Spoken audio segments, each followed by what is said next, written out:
নবদ্বীপে রাস উৎসব নিয়ে প্রশাসনের নতুন ভাবনা। শোভাযাত্রায় প্রতিমায় থাকবে কিউআর কোড। আগামী নভেম্বর মাসের ৫ তারিখ পূর্ণিমা তিথিতে অনুষ্ঠিত হতে চলেছে রাস উৎসব ২০২৫।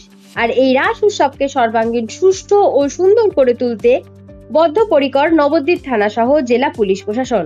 আর আগামী রাস উৎসব ২০২৫ উপলক্ষে বুধবার বিকেলে নবদ্বীপ থানা ও কৃষ্ণনগর পুলিশ জেলার ডাকে শহরের রবীন্দ্র সাংস্কৃতিক মঞ্চে আয়োজন করা হয় এক সমন্বয় সভা। উপস্থিত ছিলেন নবদ্বীপের বিধায়ক, পৌরপিতা সহ বিভিন্ন দপ্তরের আধিকারিক, নবদ্বীপ থানার ভারপ্রাপ্ত আধিকারিকগণ সহ জেলা পুলিশের বিভিন্ন আধিকারিক।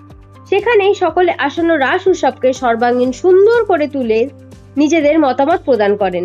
পাশাপাশি পুলিশ প্রশাসনের তরফেও এবারে একাধিক নতুন কিছু প্রচেষ্টা গ্রহণ করতে চলেছে, তারও বিস্তারিত জানানো হয়। সেখানে জেলা পুলিশের আধিকারিক জানান, এবছর রাস উৎসবের পুজো হবে ৫ই নভেম্বর, আড়ং বা শোভাযাত্রা হবে ৬ই নভেম্বর।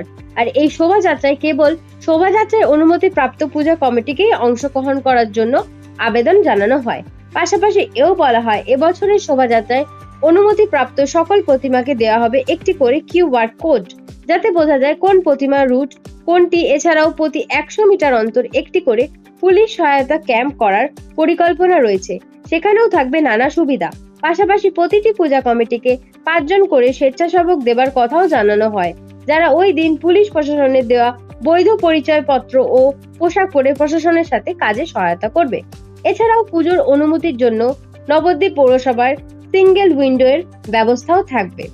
মোটের ওপর এবছরে রাস উৎসবকে যে এক অন্য মাত্রায় নিয়ে যেতে প্রশাসন সহ সকলেই যে বদ্ধপরিকর তা বলাই বাহুল্য।